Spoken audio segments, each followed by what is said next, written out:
Sir నమస్కారం sir. నమస్తే అండి. సార్ 'రాజ్ రాచకొండ' అని ఒక డైరెక్టర్ అండ్ నిర్మాత మల్లేశం సినిమా తీశారు. మంచి హిట్ కూడా అది అవ్వడం మనం చూస్తాం సార్. ఇప్పుడు 23 అని ఒక సినిమా తీశారు. అది ఇప్పుడు సెన్సార్ దగ్గర ఉంది.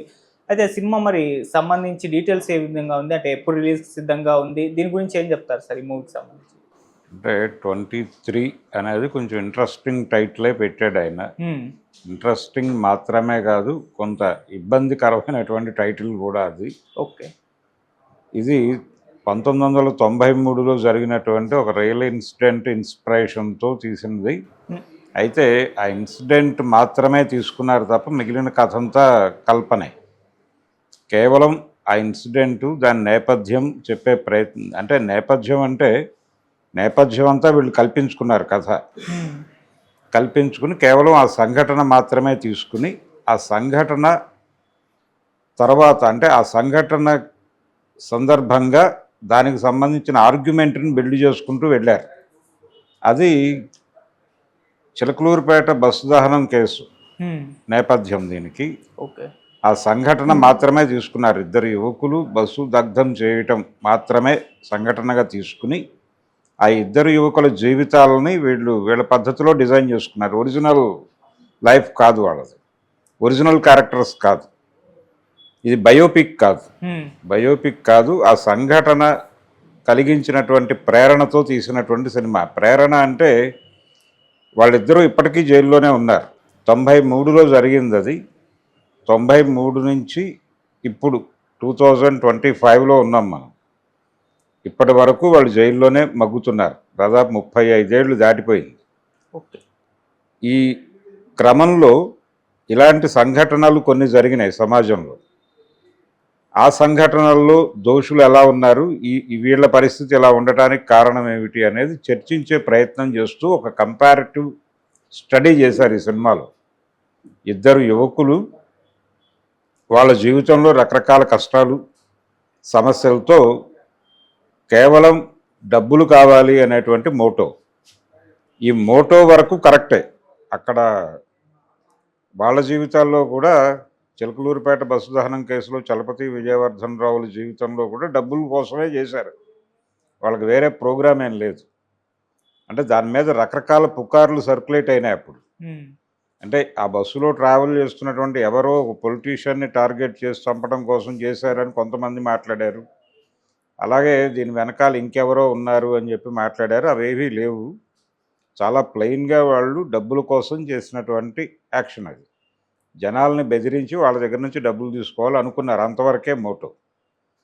అందుకోసం ఆ బస్సును టార్గెట్ చేశారు. అది చేస్తే కేసు వేరే వాళ్ళ మీదకి వెళ్ళిపోతుంది, మనం వెళ్ళిపోవచ్చు అనేది కూడా వాళ్ళ బ్రెయిన్లో ఉండుండొచ్చు. వాళ్ళు ఇంటెన్షనల్గా చేయలేదు అది. వాళ్ళ ఇంటెన్షన్ దొంగతనం, బస్సు తగలబెట్టడం కాదు. హ్మ్. కాకపోతే అనుకోకుండా లోపల జరిగినటువంటి కొన్ని ప్రొవోకింగ్ సీన్స్తో బస్సు బర్న్ అయింది. బస్సు బర్న్ అయింది. కొంతమంది పారిపోయారు, కొంతమంది ఉండిపోయారు. ఉండిపోయిన వాళ్ళు తగలబడిపోయారు. ఈ తగలబడిపోయిన వాళ్ళ సంఖ్య అది ఆ 23 అనేది. అది టైటిల్గా తీసుకున్నాడు ఈయన.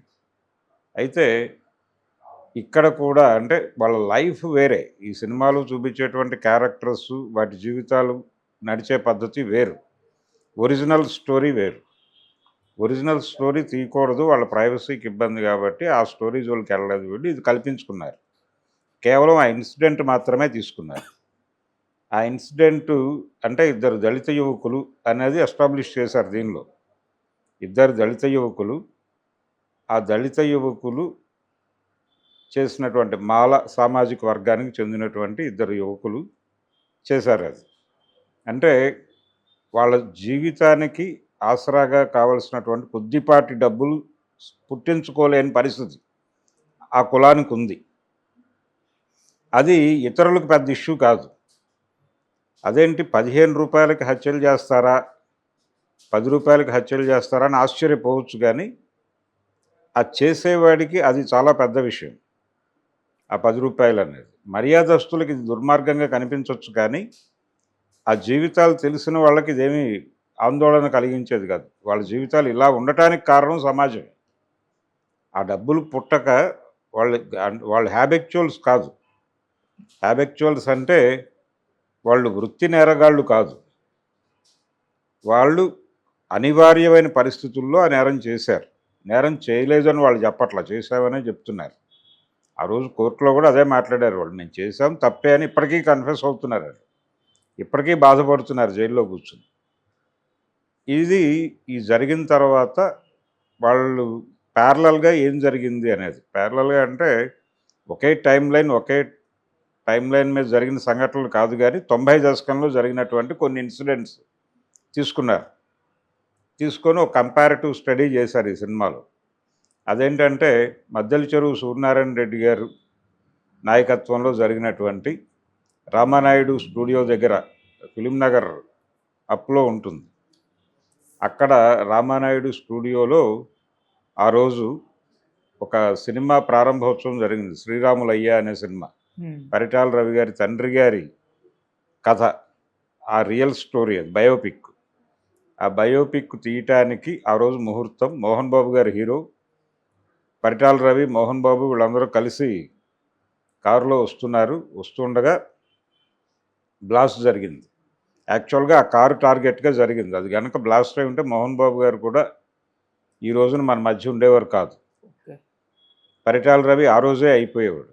కానీ ఒక మీడియా వ్యాన్ క్రాస్ చేసి వెళ్ళని ముందుకెళ్ళి బ్లాస్ట్ అయింది. దానిలో ఇంతకంటే ఎక్కువ మంది చనిపోయారు.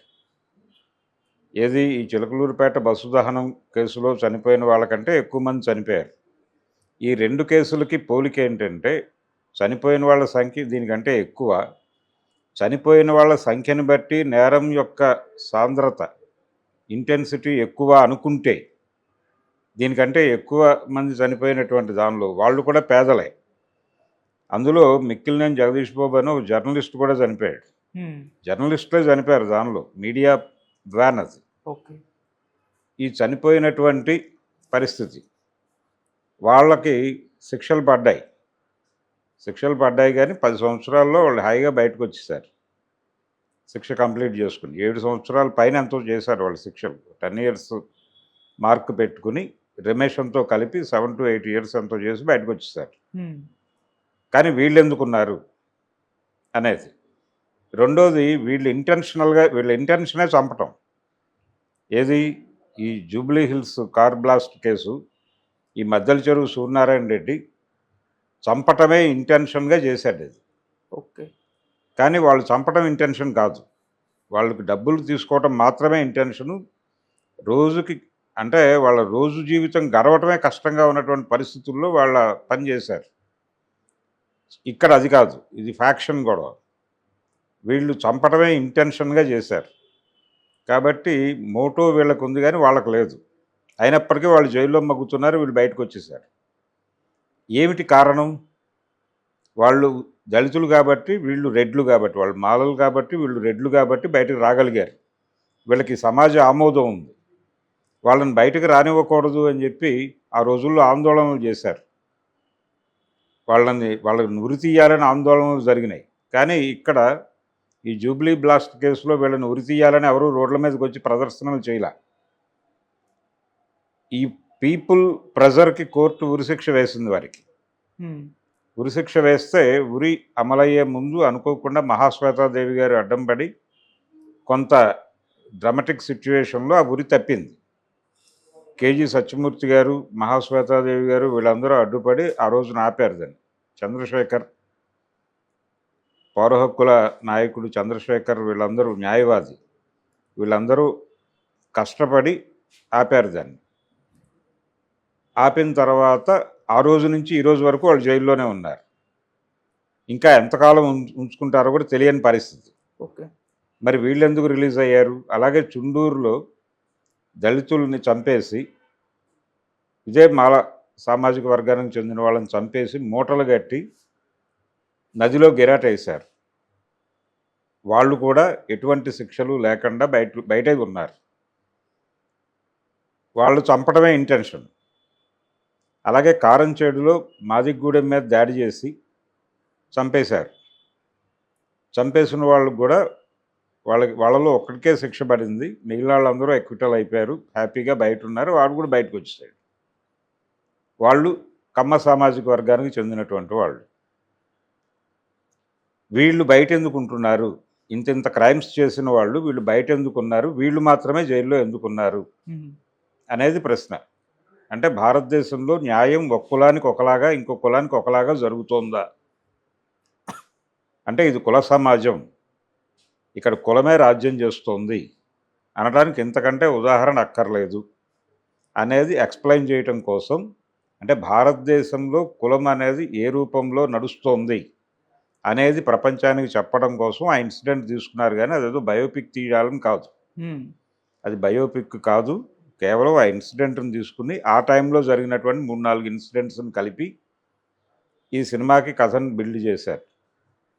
ఈ కథ అంటే సెంట్రల్ ఐడియా, ఈ కంపారిటివ్ స్టడీ చేస్తే బాగుంటుంది అనే సెంట్రల్ ఐడియా మాత్రమే నాది.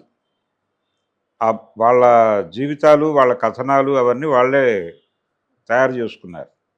యాక్చువల్గా ఇందులో ఒక అతనికి వివాహం అయింది, ఒక ఆయన అవివాహితుడు. వాళ్ళిద్దరి మధ్య ఒక ప్రేమ అది ఉంది. ఇప్పటికే ఆ అమ్మాయి ఫైట్ చేస్తోంది వాళ్ళ విడుదల కోసం. నా ఒరిజినల్ ఐడియా ఏంటంటే ఆ అమ్మాయి బ్యాక్డ్రాప్లో సినిమా చెప్పాలి అనేది. అమ్మాయి బ్యాక్డ్రాప్లో నేను ఒక కథ రాసుకుని దాన్ని ఎగ్జిక్యూట్ చేయాలి అనే ఉద్దేశంతో నేనున్నాను. అయితే ఈయన ఆ ఇన్సిడెంట్ ఇన్స్పిరేషన్తో ఆయన పద్ధతిలో ఆయన డిజైన్ చేసుకుని సినిమా తీశాడు. దాన్ని కాంట్రడక్ట్ చేయాలనుకోవట్లేదు, కానీ సినిమా అయితే ఇది చెప్పడం కోసం తీసిన సినిమానే. అంటే న్యాయం వివక్ష ఉంది, దళితులకి కోర్టులు కూడా అన్యాయమే చేస్తున్నాయి ఈ దేశంలో అనేది చెప్పడం కోసం తీసినటువంటి సినిమా అది. అదే నినాదం. అంటే ఆ సందర్భంగా, అంటే వాళ్ళకు ఉరిశిక్ష పడిన సందర్భంగా కేజీ సత్యమూర్తి గారు ఒక కవిత రాశారు. దాంట్లో భారతదేశంలో ఉరి కంబానికి కూడా జంధ్యం ఉంది అని చెప్పి ఒక వాక్యం రాశాడు. అది ప్రేరణ. ఇక్కడ క్యాస్ట్ అనేది ఏ రోల్ ప్లే చేస్తుంది అనేది. అందులో చనిపోయిన వాళ్ళు చాలా ఇబ్బందులు పడ్డారు, ఆ ఫ్యామిలీస్ చాలా ఇబ్బందులు పడ్డాయి. నిజానికి ఆ ఫ్యామిలీస్ని ఆ రోజున ఈ ఉరిశిక్ష రద్దు కోసం జరిగినటువంటి ఉద్యమంలో భాగంగా వాళ్ళని కూడా కలుపుకుని చేసుంటే బాగుండేది. వాళ్ళ కష్టాల్లో ఈ ఉద్యమకారులు కూడా భాగస్వామ్యం తీసుకుని ఉంటే బాగుండేది, కానీ అది జరగల. కానీ అందులో చనిపోయిన వాళ్ళలో అన్ని కులాల వాళ్ళు ఉన్నారు. 23 మందిలో అన్ని కులాల వాళ్ళు ఉన్నారు, అన్ని తరగతుల వాళ్ళు ఉన్నారు. కొంతమంది జీవితంలో చాలా ఎవరూ ఫేస్ చేయనంత ఇబ్బందులు ఫేస్ చేశారు. కుటుంబాలు సర్వనాశనం అయిపోయినాయి. అంటే ఆ కుటుంబాలలో బ్రెడ్ విన్నర్ అంటాం మనం, అంటే రోజువారీ భోజనం తెచ్చేటువంటి వాళ్ళు చనిపోయారు. చనిపోతే ఆ కుటుంబాలు వీధిన పడ్డట్టే కదా. అలా జరిగినాయి. అలాంటి కుటుంబాలు 2-3 ఉన్నాయి. ఈ పరిస్థితులకి కారణం వీళ్ళు ఇంటెన్షన్గా చేయలేదు. ఇంటెన్షన్ డబ్బులు మాత్రమే, బెదిరించి డబ్బులు తీసుకుని పారిపోదామనే ఇంటెన్షన్తో మాత్రమే క్రైమ్ జరిగింది. ఇది అంటే రెండోది, ఇక్కడ క్రూయాలిటీ ఆఫ్ క్రైమ్ని ఎట్లా జడ్జి చేస్తాం మనం? ఎలా చేస్తామంటే చంపిన వాడి విధానం నెంబర్ కాదు, ఎంతమందిని చంపితే ఎక్కువ మందిని చంపారు కాబట్టి ఇది క్రూయాలిటీ అనటానికి కుదరదు. చాలా జడ్జిమెంట్స్ ఉన్నాయి దానికి సంబంధించి. క్రూయాలిటీని ఎలా అంచనా కట్టాలంటే చంపినవాడు ఆ చంపిన విధానాన్ని బట్టి క్రూయాలిటీని జడ్జి చేయాలి తప్ప నెంబర్ని బట్టి కాదు అని స్పష్టంగా సుప్రీంకోర్టు జడ్జిమెంట్లే ఉన్నాయి. అలాంటప్పుడు వీళ్ళకంటే క్రూయల్గా చంపినటువంటి వాళ్ళందరినీ వదిలిపెట్టేసి వీళ్ళని ఎందుకు పెట్టి కూర్చున్నారు అంటే క్యాస్టైరిజం. చుండూరులో ఎవరికైనా శిక్షలు పడినాయా, కారంచేడులో ఎవరికైనా శిక్షలు పడినాయా అగ్రకులాల వాళ్ళకి? ఎనీ కేసు ఎక్కడైనా తీసుకోండి, కంచిచర్ల కోటేష్ కేసులో ఎవరికైనా శిక్షలు పడ్డాయా? ఏ ఇన్సిడెంట్లోనూ అంటే మేజర్గా జనాల దృష్టిని అట్రాక్ట్ చేసి ఇది పెద్ద దారుణమైనటువంటి సంఘటన అనుకున్న సందర్భంలో కూడా ఎక్కడా ఎవరికి శిక్షలు పడలేదు. అగ్రకులాల వాళ్ళకి ఈ దేశంలో శిక్షలు పడవేమో అనే ఒక అనుమానం. అంటే శిక్షలు పడ్డా నామినల్ శిక్షలు పడతాయి, వాళ్ళు అది ఏదో పద్ధతిలో మేనేజ్ చేసుకుని బయటకు వచ్చేయగలరు. అంటే వాళ్ళు పెద్ద పెద్ద లాయర్లను పెట్టుకోగలరు, ఎఫర్ట్ చేయగలరు, మేనేజ్ చేయగలరు, పొలిటీషియన్స్ని మేనేజ్ చేయగలరు, ఏదైనా చేసి వాళ్ళు బయటికి రాగలరు అనేది అర్థమవుతుంది మనకి ఈ సంఘటనలు చూస్తే. భారత న్యాయ వ్యవస్థకు ఉన్నటువంటి ఈ యాంగిల్ని ప్రపంచం ముందు ఆవిష్కరించటం అనేది ప్రధానమైనటువంటి లక్ష్యంగా ఈ సినిమా తీయటం జరిగింది. ఇది ఓకే. నిజానికి చాలా సాహసోపేతమైనటువంటి నిర్ణయమే. ఇది సినిమా తీయాలనే కోరిక ఉండటం వేరు కానీ, తీయటానికి డబ్బులు ఖర్చు పెట్టి హ్మ్. ఈ సబ్జెక్టుని జనాల్లోకి తీసుకెళ్ళాలి అనుకోవటం, ఈ చర్చని, ఈ డిస్కషన్ని జనంలోకి తీసుకెళ్ళాలి అనుకోవటం, దానికోసం డబ్బులు ఖర్చు పెట్టడం అనేది అంత ఈజీ వ్యవహారం కాదు. ఓకే. చాలామంది దీని గురించి విన్నారు ఇండస్ట్రీలో. చాలామంది తిరస్కరించారు. ఒకళ్ళిద్దరు చేయటానికి ముందుకొచ్చిన వాళ్ళు ఉన్నారు. కానీ ఇతరేతర కారణాలు, బడ్జెట్‌కి సంబంధించినటువంటి, అంటే దాన్ని ఏ రేంజ్‌లో తీయాలి అంటే, ఇది ఇలా తీయటం కాకుండా ఇంకొకలాగా నెక్స్ట్ లెవెల్‌లో తీయాలి అని ఆలోచించి, ఆ బడ్జెట్ వర్కౌట్ అవుతుందా కాదా ఈ సబ్జెక్ట్ మీద అని అనుకున్న సందర్భాలు ఉన్నాయి. హ్మ్. ఒక ప్రముఖ దర్శకుడి నోటి ద్వారా ఇప్పుడు 'పారడైజ్' అనేటువంటి సినిమా ప్రకటించినటువంటి నాని గారికి కూడా ఈ కథను వినటం జరిగింది. ఓకే. కానీ వారు కూడా కొంచెం ఇబ్బంది పడ్డాడు. అంటే ఈ జస్టిఫికేషన్ ఒకవేళ మిస్‌ఫైర్ అయితే అనే ఒక అనుమానంతో వారు ఆగారు. హ్మ్. అయితే వారు ఆ రోజున విన్నది నేను అనుకున్నటువంటి నేరేషన్ విన్నాడాయన. విని కొంచెం ఇబ్బంది పడ్డాడు. అంటే ఆ కేసులన్నీ చూచాయిగా తెలుసు అతనికి. చూచాయిగా తెలుసు. కొంత ఆ రోజుకి ఆయనకున్నటువంటి సందేహం, ఇదేదన్నా మనకి ఇమేజ్‌కి డ్యామేజ్ అవుతుందా అన్న టోన్‌లో ఆగి వెనక్కెళ్ళాడు. ఇలా ఇంకొక ఇద్దరు ప్రముఖ హీరోల దగ్గరకు కూడా వెళ్ళింది. ఇది వారికి తెలుసు. కాబట్టి ఈ కథ ప్రయోజనం కోసం తీస్తున్న ఒక ప్రోగ్రామ్‌లో భాగంగా తీస్తున్నటువంటి సినిమా ఇది. దీని మీద ఏదో లాభాలు సంపాదించాలి అనే మోటో ఆయనకేం లేదు. అలాగని చెప్పి ఈ సినిమా మూల కథ ఇచ్చినటువంటి నా ఐడియాలజీతో కూడా ఆయనకేమీ పెద్ద సారూప్యత లేదు. ఆయనకు వేరే అభిప్రాయాలు ఉన్నాయి, రాజకీయ అభిప్రాయాలు. నాకు వేరే అభిప్రాయాలు ఉన్నాయి. హ్మ్. అయినప్పటికీ ఇక్కడ కనెక్ట్ అయ్యాం మేము. అంటే నేను చెప్పినటువంటి 3 పోలికలు అక్కడ ఆయన కనెక్ట్ అయ్యాడు. నిజమే కదా అని కనెక్ట్ అయ్యి ఆయనదైన పద్ధతిలో ఆయన డిజైన్ చేసుకున్నాడు. ఆ డిజైనింగ్ వ్యవహారంలో నా ప్రమేయం లేదు. ఓకే. కానీ సెంట్రల్ ఐడియా ఇచ్చాను. అదే క్రెడిట్స్ ఇచ్చారు నాకు. దానిలో స్టోరీ ఐడియా అనే క్రెడిట్ ఇచ్చారు. హ్మ్. ఇది టోటల్‌గా ఈ 23 అనేటువంటి సినిమా. ఇది త్వరలో సెన్సార్ కంప్లీట్ అయిన తర్వాత రిలీజ్ డేట్ అనౌన్స్ చేస్తారు. హ్మ్. ప్రస్తుతానికైతే దీన్ని జనంలోకి తీసుకువెళ్ళటం అనేది ప్రోగ్రామ్. ఓకే.